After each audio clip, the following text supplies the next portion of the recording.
পাকিস্তানের সেনাপ্রধানের বক্তব্য সারা দুনিয়াকে প্রভাবিত করেছে, সারা দুনিয়ার ভিতরে একটা নতুন মোড় নিয়েছে। পাকিস্তানকে ভয়ঙ্কর ক্ষেপণাস্ত্র দিচ্ছে চীন। হঠাৎ করেই পরিবেশটা একটা গোলযোগের রূপ নিচ্ছে। পৃথিবীতে যুদ্ধের পর যুদ্ধের দামামা বেজে উঠছে। একদিকে ইউক্রেন রাশিয়ার যুদ্ধ থামতে না থামতেই আপনি লক্ষ্য করেন উত্তর কোরিয়া দক্ষিণ কোরিয়া মারমুখী অবস্থানে। আমি নিজে দক্ষিণ কোরিয়াতে গিয়েছি, সফর করেছি, যেখানে উত্তর কোরিয়ার কোনো নামই নেওয়া যায় না, একটা সংঘাতময় একটা অবস্থায় আছে। পৃথিবীর বিভিন্ন প্রান্তে এখন যুদ্ধের একটা দামামা বাজার একেবারে টু দা পয়েন্টে এখন পৃথিবী আছে। পাকিস্তান আর ইন্ডিয়ার যদি একটা যুদ্ধ হয়, এই যুদ্ধটা হবে রক্তক্ষয়ী যুদ্ধ, এবং এই যুদ্ধ পৃথিবীর মানচিত্রে তৃতীয় বিশ্বযুদ্ধের একটা সূচনা ঘটাবে। বর্তমান পৃথিবীর যে একটা অবস্থায় এখন পৃথিবী আছে, তৃতীয় বিশ্বযুদ্ধের একেবারে নখদর্পণে, একেবারে দ্বার প্রান্তে পৌঁছে গেছে। শুধু ঘন্টাটা বাজার বাকি আছে। ফিলিস্তিনের ইস্যু আজ পর্যন্ত সমাধান হয়নি। সিরিয়ায় 12টা বছর ধরে মুসলমানরা মার খেয়েছে, এরপরে একটা সমাধানের পথ আসছে। এখন যে নতুন একটা মোড় নিতে যাচ্ছে,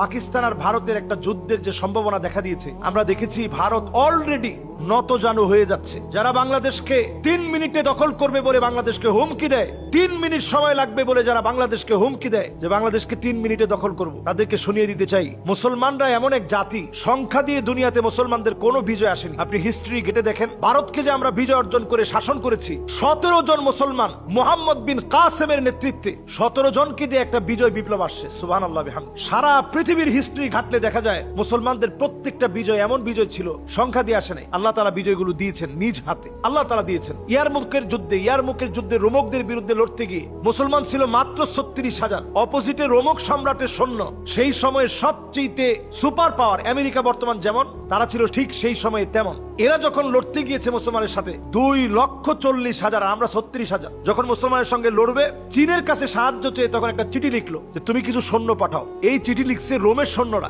রোমকরা, তাদের সৈন্য লাগবে, অথচ আমরা মুসলমানরা 36,000। চীনের সম্রাট উল্টা লিখে পাঠাইলো, ইন্না কাউমান লাউ আরাদু আইয়াখলা আল জাবাল লাখলাউহ। মুসলমান এমন এক জাতি, এরা যদি পাহাড়কে লক্ষ্য করে বলে সর, সর বলতে দেরি হবে, পাহাড় সরতে দেরি হবে না। সুবহানাল্লাহ। চিন্তা করেন ইমানি হিম্মত কাকে বলে। আমরা তো সেই জাতি, পাহাড় যদি সরে যায়, মুসলমানরা ছিল সেই জাতি যাদের কথায় পাহাড় সরে যেত। আজকে বড় আফসোস, আমরা এখনো অস্ত্র মিলাই যে আমাদের কয়টা অস্ত্র, কয়টা ক্ষেপণাস্ত্র, কয়টা কি আছে, এটার সঙ্গে আমরা পারবো কিনা। এই জন্য দুনিয়াতে আমরা মার খেয়ে যাচ্ছি, ইমানের পথ থেকে আমরা অনেক দূরে চলে গেছি। পাকিস্তানের সেনাপ্রধানের বক্তব্য সারা দুনিয়াকে প্রভাবিত করেছে, সারা দুনিয়ার ভিতরে একটা নতুন মোড় নিয়েছে। সেনাবাহিনী যে বক্তব্য দিছে, সুবহানাল্লাহ, আমার কাছে তো মনে হয় এদের কাছ থেকে অনেক কিছু শিখার আছে। যে বক্তব্যের ভিতরে একটার পর একটা তিনি কোরআনের আয়াত কোট করেছিলেন, ইমানি হিম্মত বৃদ্ধি করে দেয় এমন একটা বক্তব্য দিয়েছেন। তা আমরা বলবো অবশ্যই মুসলমানরা কখনো ভীত হতে পারে না। ভীতি এটা মুসলমানদের সংবিধানে নেই। আমরা দুনিয়া আসছি একবার,